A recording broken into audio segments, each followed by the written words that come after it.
Hello, I'm Adrian Finnegan. This is Counting the Cost on Al Jazeera, your weekly look at the world of business and economics.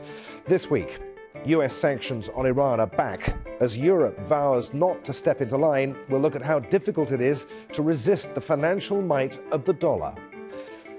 Also this week, putting on a show, China insists that its economy is opening up, but convincing the rest of the world is proving difficult. Plus, why Bhutan is struggling to maintain its status as the only carbon-negative country in the world.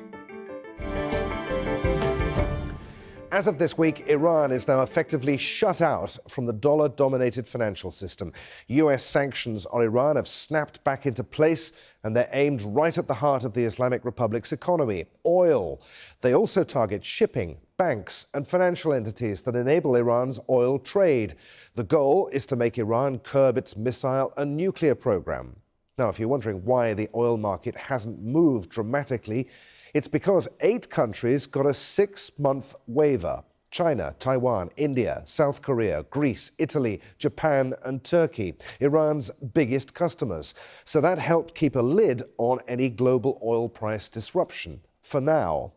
Iran's President Hassan Rouhani has said that his country doesn't need American waivers to sell oil. Al Jazeera's Zain Basravi reports from Tehran. One of the reasons President Donald Trump gave to pull out of the 2015 nuclear deal and reimpose sanctions on Iran was the country's growing military influence in the Middle East and their ballistic missiles program. So it was perhaps not a coincidence that Iranians scheduled one of their largest military exercises of the year on the same day as U.S. sanctions kicked back in. Multiple air defense units took part in war games spanning 500,000 square kilometers across the country. And as the missiles took flight, on the ground the Iranian president lobbed insults at the American president. I don't think any other administration in the history of the United States has been as opposed to the law and international treaties. I have not seen any administration in the White House as racist as these people, and you cannot expect anything else from them. In a speech to his recently shaken-up economic team, Rouhani laid out a broad plan for the future. Come what may, Iran will sell oil and will break U.S. sanctions. In the face of American threats, Iranians put their faith in the basic principle of supply and demand. I believe the previous sanction was a plan, but the current sanction is not planned. Suddenly they had something in their mind and then put sanction. When you limit the supply side, you cannot expect the price go down. It is very simple. Price goes up. Iran has used unmarked ships to sell oil in international waters, traded oil using the barter system, and Rouhani has also floated the idea of selling oil in alternative currencies to the US dollar. Iran is also counting on a European bypass to the American banking system, but months of promises and public support by the European Union have not led to practical solutions. Behind closed doors, some Iranians are asking if that was the plan all along, despite Rouhani's insistence that European support is a big deal for Iran. Keeping Iran's trust will not be the only challenge for Europe to keep Iran in the nuclear deal. With American sanctions at full strength and more said to be on the way, they'll also have to figure out how to turn the temperature down between hawks in Tehran and Washington. Well, the EU, along with China and Russia, remain committed to the nuclear deal, but fighting the sanctions is proving difficult. The bloc is trying to set up a special purpose vehicle to avoid penalties, but that plan still lacks practical details. In the meantime, companies that need access to US markets are leaving Iran. SWIFT, the Belgium-based global financial messaging system, also said that it would fall into line with the US restrictions, and it's disconnecting blacklisted Iranian banks. As the Iran sanctions came into force, France put forward the idea of boosting the role of the euro, but challenging the power of the dollar may prove difficult. Well, the dollar is just one of the world's 185 currencies, but when it comes to foreign exchange, it is the king. 90% of global foreign exchange trading involves the US dollar. It is the world's official reserve currency, and it's mostly because the US is the strongest and most stable economy in the world. Global assets, commodities like oil, corn and gold are traded in dollars. Reserves held in US dollars climbed to 62.48% of global allocated reserves in the first quarter of this year.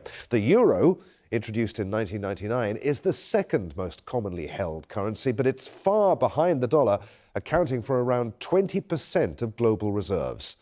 Now, China would like the yuan to replace the dollar as the global currency, but it too has a long way to go. It accounted for 1.84% of global central bank reserves in mid-2018. So for now, the dollar rules. Joining us now from Washington is Dr Sara Vakhshouri. Sara is the founder and president of SVB Energy International. Good to have you with us, Sara. What about those waivers we were talking about a few moments ago? Surely those are self-defeating for the US, aren't they? It may feel defeating, but actually the chess game is not finished. So the President Trump's administration reached to this understanding and this conclusion that it's better to put the priority for the midterm election first, prevent any rise of prices of gasoline domestically inside US, so they didn't want, of course, to be lose the seats. And then there is enough time to tighten the pressures against Iran. And also there is a expectation in the market that in the next 6 months, by mid-2019, the market is going to face oversupply due to the higher export capacity from US and also lower demand. So the market would be more ready at that time if further pressures on Iran is needed. Sarah, is the US using the reserve currency status of the US dollar as a weapon when it comes to Iran? Well, I mean, there are many different weapons, if you want to consider that US is using against Iran. But what is more very important is that all of these 8 countries that are importing oil from Iran, none of them are going to give any types of currency back to Iran, and Iran can only import humanitarian goods or necessary goods, those goods that are not subject to sanctions, back to Iran. So they're kind of bartering their oil for food or medicine or necessary goods. As you said, the chess game is far from complete here. Are these sanctions, from the US point of view, going to work? Or will they fail? Iran seems to be fairly confident that it can withstand these sanctions. If they do fail from an American point of view, does that signal that the dollar can no longer be used as a foreign policy weapon? Yes, I agree with your question, because now we have European Union that they are coming up with specific channels of trade with Iran, banking transaction with Iran. And if these channels are built for more formal and more usable ways of working with Iran, this, of course, is going to weakenize dollar as a weapon. Also, Iran is now selling its oil in a local currency to these 8 countries. So I agree. I mean, if we push this more, or if we want to use this as a weapon, it's going to, and it is losing its influence. But we cannot also deny the fact that this all have its own consequences on Iran's economy.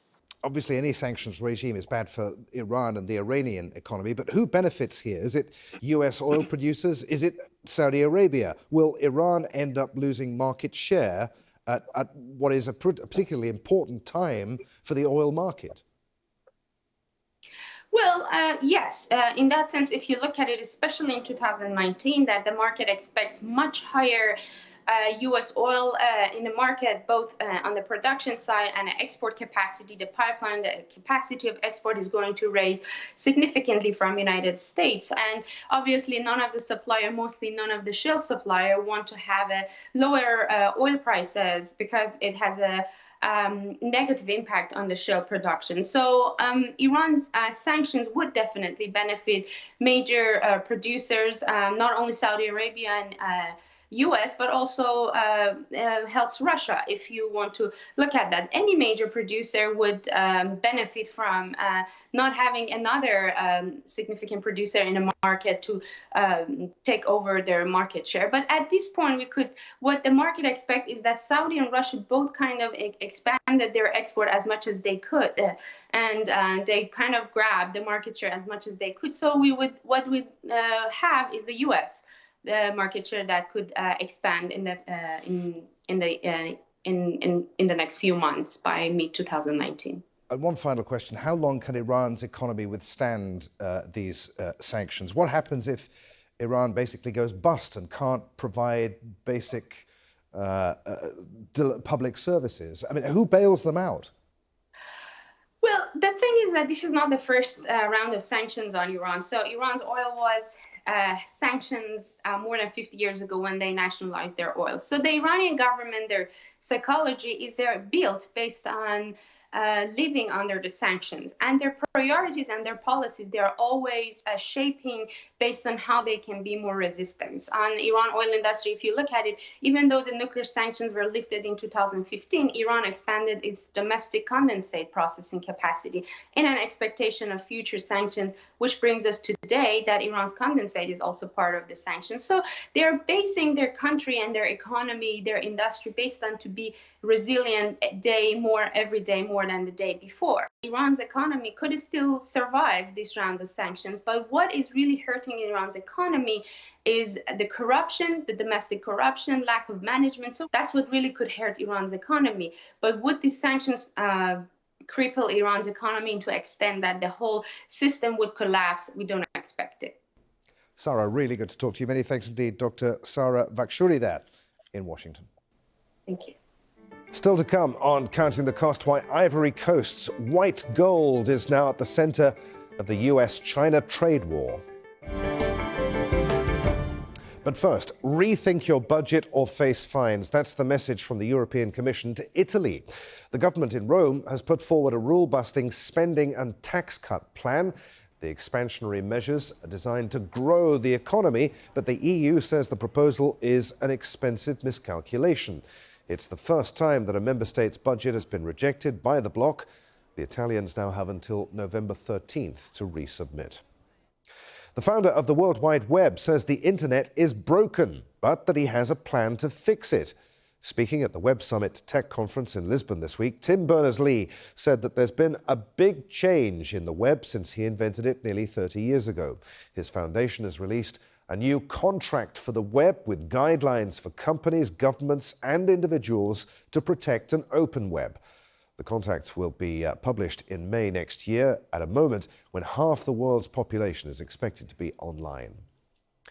Now, it's been described as the greenest country on the planet. 3/4 of Bhutan is covered by thick forest, home to rare wildlife. But as the country continues to develop, it's struggling to find new ways to balance economic growth with the protection of the environment. Al Jazeera's Neve Barker reports. It is a window on a time before humans.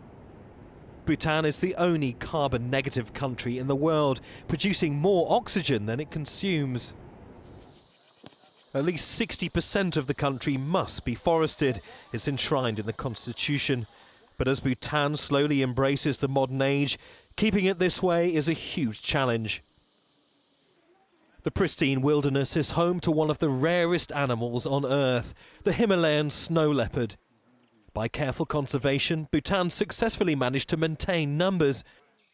The same also goes for another big cat, the Bengal tiger.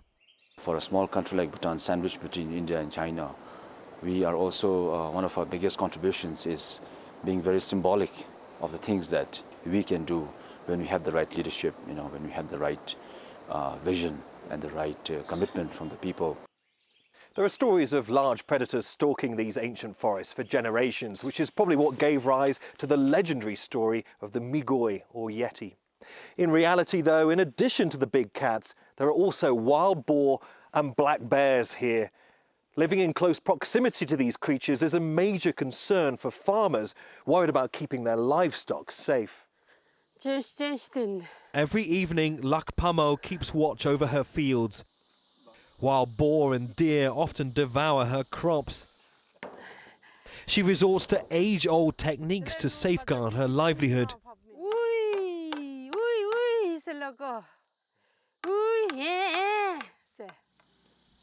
The government's installed an electric fence nearby, but it needs repair. There's a compensation scheme if livestock are killed, but the payout often doesn't cover the price of a new animal. Killing a large predator will almost certainly lead to a jail sentence. Despite the challenges, Bhutanese show unlikely levels of tolerance towards wildlife, helped by hydropower. 25% of Bhutan's national income comes from selling energy to neighbouring India.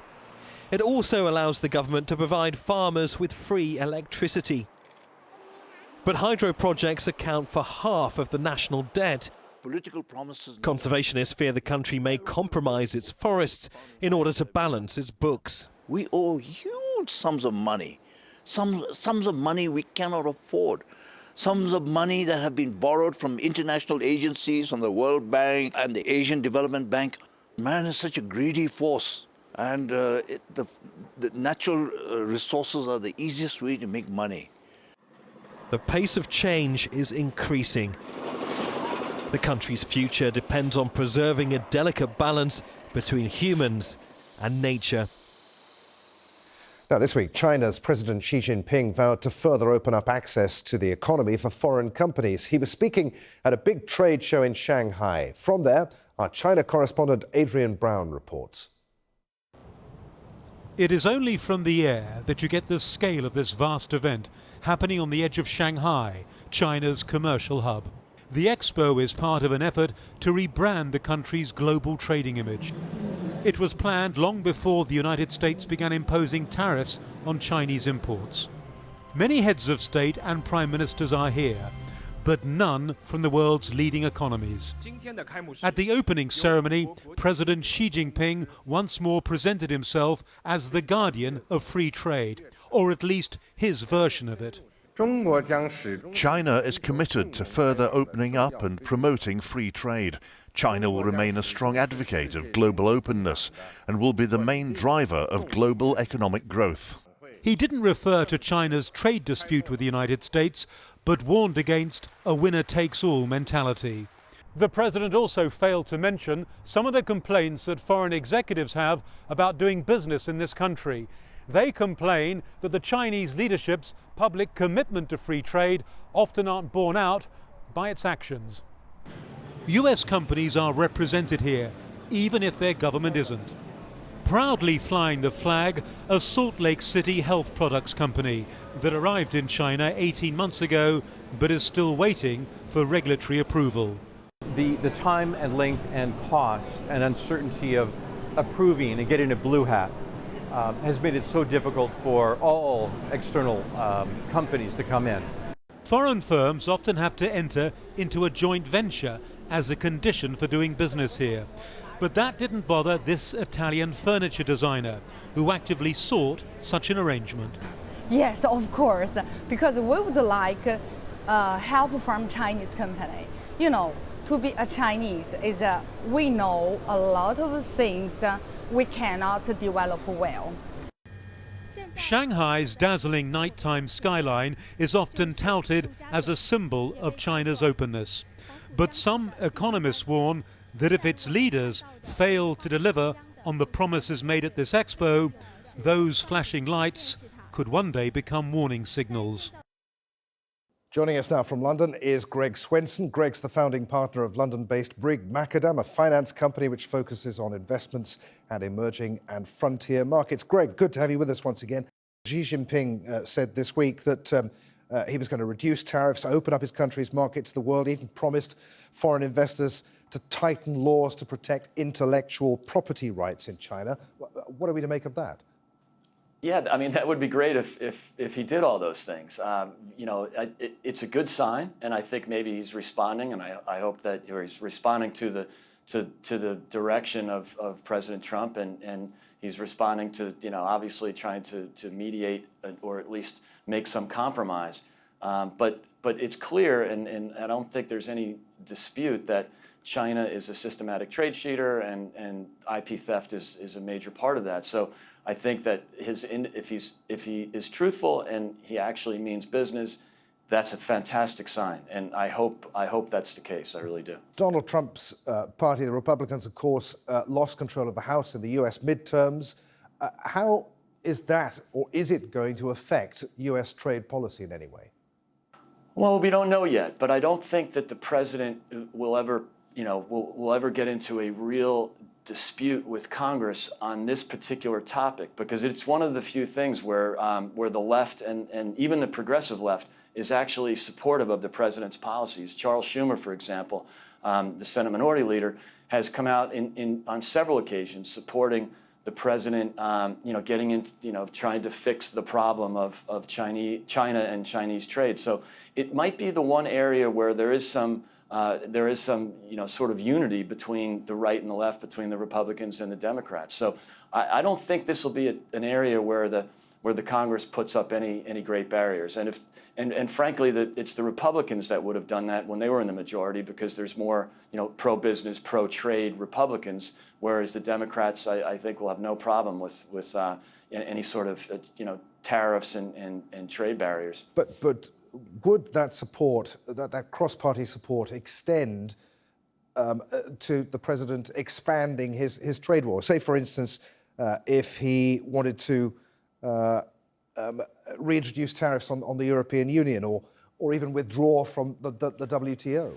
Yeah, it's a great question. I surely hope that does not happen. A lot of this rhetoric at the beginning of the trade war, or at the beginning of his administration, I had hoped would be focused particularly on China, and frankly only on China, because they are actually the systematic trade cheaters. It's not trust and verify, or trust but verify. It's don't trust and definitely verify. So I think that should be the focus. The problem is he actually got into some trade spats with our allies and our friends, which I thought was a mistake. Now, it worked out with Canada and Mexico. That was a 25-year-old treaty that needed some tweaking. So that's been done, and it worked out.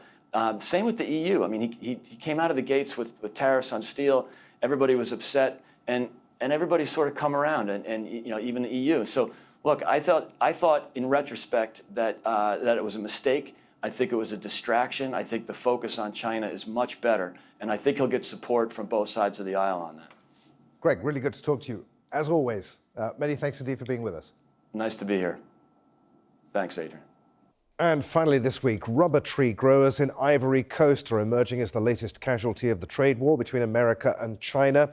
It's Africa's leading exporter of the valuable commodity. Al Jazeera's Nicholas Huck reports now from Grand Lahu Forest, where this white gold is collected. They call this bleeding the tree, for a substance the world is addicted to, now at the center of a global trade war. It's latex in its purest form, found in tires, phones, toothbrushes, satellites, or mattresses. It is an essential element in daily life. And so deep in the Ivorian forest, Olivier Dopo goes from tree to tree, scoring them for the precious liquid. It's a craft passed on from generations. It's an art form that keeps us fed and brings us a regular wage. Unlike cocoa or coffee, natural rubber is collected all year round. Planters sell it to factories that pay them a monthly fixed wage, but prices have been slashed by almost half since the beginning of the year. Trump is imposing $200 billion in tariffs on China, the world's largest manufacturer of rubber goods. China, in response, imposes tariffs on synthetic rubber the West produces. While in the short term this is bad for African producers, in the long run some hope the continent could benefit from this trade war. Tomorrow our turn will come. We have the land, better yet the labor, and the know-how to manufacture it. Eventually the world will come to us to get their rubber, and will manufacture it. Ivory Coast is Africa's biggest producer. Research is underway to develop more efficient seedlings to produce more and better quality rubber. Natural rubber has been around for hundreds of years, and yet scientists know so little about this. It's in its purest form, it's stretchy and strong, and no one yet has been able to reproduce it. Researchers here are trying to protect natural rubber plantations because the world's appetite for this substance continues to grow. The quality of synthetic rubber does not match what is found in nature. Scientists are genetically modifying seedlings to make them resistant to disease. Discovered deep in the Amazon forest and planted across Africa and Asia by colonizers, it was nicknamed the Devil's Milk because it fueled conflict and destruction.